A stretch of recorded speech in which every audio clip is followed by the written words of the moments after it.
All right. We are putting a stake in the ground talking about breakout wide receivers. That's right, baby. That you want in redraft fantasy football leagues this year. Talk it up. We're going to give you one player each, guys that we love their ADP. We think they're going to finish higher than where they're being drafted, and potential league winner type guys that you can draft later on in fantasy football drafts this year. So Badake, give us your breakout wide receiver in 2022. Darnell Mooney. I love it. Love him, and I know a lot of people are kind of on the fence about him. His current ADP is wide receiver 27, so that's around like around 6 to around 8, depending on your redraft. I guess in whether it's 10 team or 12 team. My current ranking for him is a wide receiver 22. And honestly, I think it could go even higher. I think that's pretty high already, I guess, against the community consensus. But honestly, there's really two reasons that I'm really thinking about why I believe Darnell Mooney could be a breakout for this season. And number one is opportunity. Okay. I think Mooney essentially was the wide receiver one on this team this past year, but it wasn't shown and it didn't feel that way because Allen Robinson was still on the team. This guy that we thought was really talented. Well, he is talented. The guy that we believe could have a better season than the last year because Justin Fields was coming and then Andy Dalton, and then they decided to have Andy Dalton as a starter, and then they started to switch to Justin Fields. They didn't want to commit, right? 2019, 154 targets for Allen Robinson, was always getting hyper targeted. In 2020, 151 targets. Sorry, Darnell Mooney. You said Allen Robinson. I assume you mean Mooney. Yeah. No, this is Allen Robinson. I'm just bringing you. Wow. I'm bringing my you bad. quick stats. So Allen Robinson was getting hyper targeted, right? He was getting hyper targeted in 2019 and in 2020. And in 2020, that's when Darnell Mooney got drafted, right? Now, now that, because I'm just bringing you a perspective of all these targets that are kind of vacant now in the past in the history. Now that Allen Robinson's gone, we kind of saw the transition with Darnell Mooney fully becoming that wide receiver one, kind of, even though, Allen Robinson was struggling with injury and they were really trying to still target him, but he just wasn't producing. Funny enough, Darnell Mooney was out everything. He was out, winning Allen Robinson in all these categories in targets, yards, and touchdowns, which I thought was really, really interesting. And to be fair, Allen Robinson did miss 5 games. But Justin Fields and Darnell Mooney just felt like they had a better connection. And that's purely because I was reading articles trying to figure out why was that the case. And, Justin Fields saying that, when he was practicing, Darnell Mooney was the one to stay back. Darnell Mooney was the guy that was saying, I'll run the routes for you. Let's build this chemistry together. And I think that's because they knew that, this was going to be the next step for both of these guys, right? Sure. Second is Justin Fields. I'm a massive Justin Fields believer. I know the community is not as excited about Justin Fields, especially after this NFL draft. And to be fair, it is very discouraging to see that they didn't draft, for their offense to help Justin Fields, which is fair. But their head coach is a defensive mind head coach. They did draft for the offense a 25-year-old rookie in Velus Jones Jr., who I love, by the way. I do believe he's truly talented in my personal opinion. But we really only saw Justin Fields 9 games where he truly started. And we saw some good plays and we saw some bad plays, just like any other rookie that's had growing pains, that struggled. Yeah. And I was trying to find a streak for Justin Fields and Darnell Mooney. Justin Fields, once again, was back and forth on the field with Andy Dalton. They were flip-flopping. Andy Dalton, breaks one of his ankles or rolls one of his ankles. And then Justin Fields come back on the field and then he comes back. It's really the span of weeks 4 to 9 where I want to look at, because that's where we saw more than 2 games of consistent gameplay of Justin Fields, right?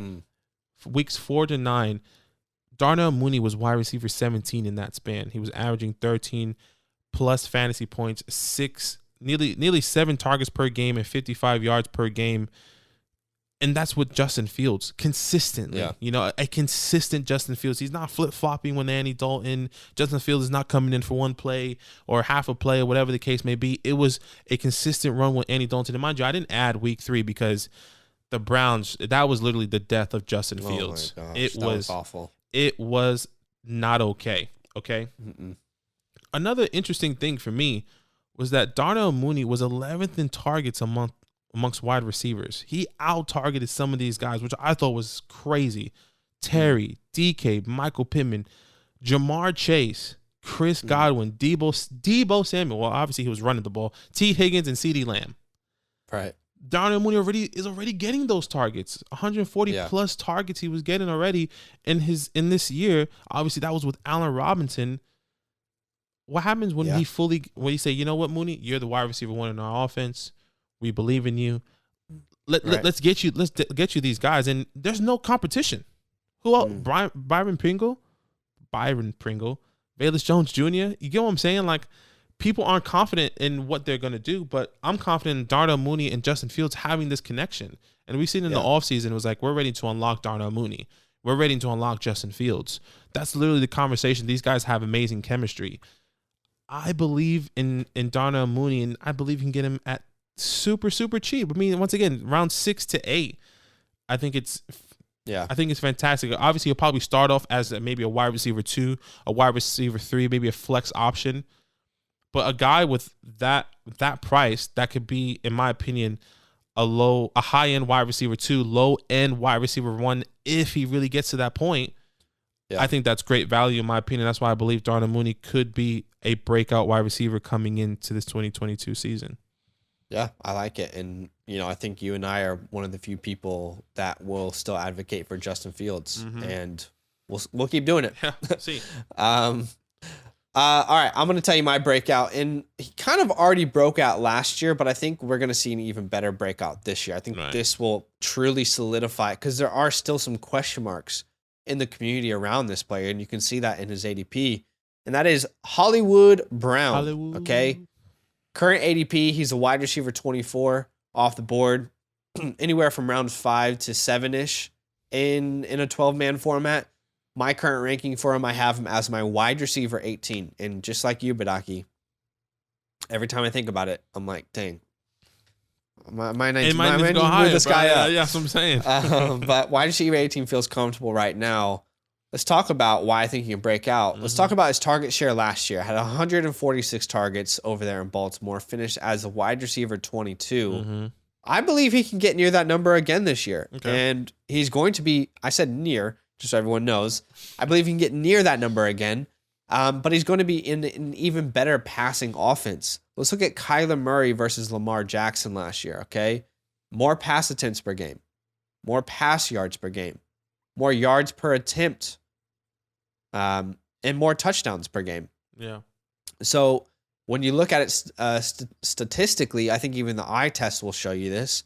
Kyler is, in my opinion, the better quarterback for your wide receiver, your fantasy wide receiver to be connected to. For sure. You got DeAndre Hopkins, who's out for 6 games. He's also got to obviously be out during the bye week, as everyone else. 6 games, he'll be out.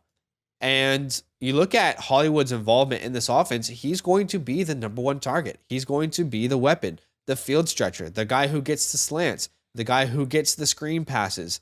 I think we're realistically going to see about 8 targets per game before D-Hop gets back. If he can average around 8 targets per game, that's around 136 targets on the year.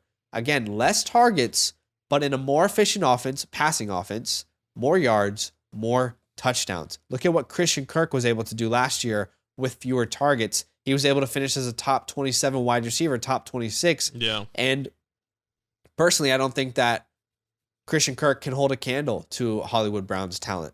Next, we'll talk about, obviously, we all know this, and I've dug this into the ground as many times as I can, but there is a connection that's already there. All right.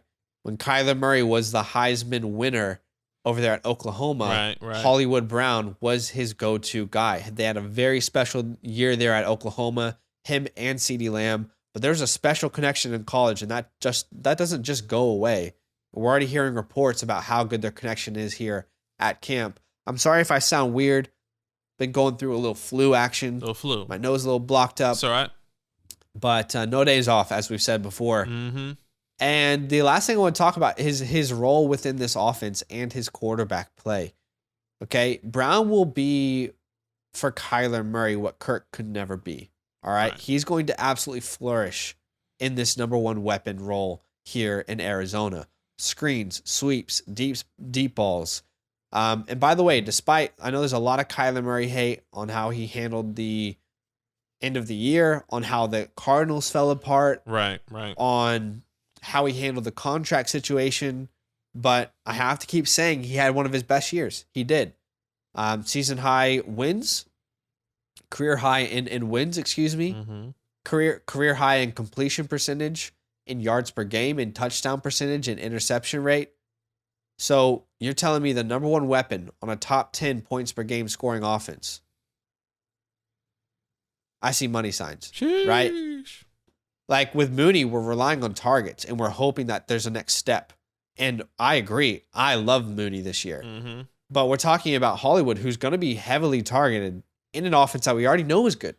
Yeah. So last year we saw Hollywood as a top 6 wide receiver weeks 1 to 7. Don't be surprised if we see that again. I think you're going to see Hollywood again. People are going, oh damn. Wait, Hollywood's 10th wide receiver 10. It's week 8. Don't be surprised by that's how we were acting kind of last year. It's like, oh shit, damn. Hollywood. Wait, exactly. What? Damn. Okay. Yeah. We were all trading for Hollywood. He's going to be just as valuable here in the Cardinals offense, if not more valuable than he was in Baltimore. So I don't think the Hollywood hype is too high. I'm on board. And in fact, I might be pushing it. I might be the train conductor. So these are our breakout wide receivers. Comment down below and let us know what your thoughts are. And tell us who you think is going to break out this year. Yo, what's good? Thanks for watching. We got a lot more videos. A lot more. If you want more videos. Watch now, it. You can also subscribe. Right now. If you want to. You need to. And lastly, don't forget that you can sign up to support the show and get exclusive content by going to patreon.com/fantasylandfam.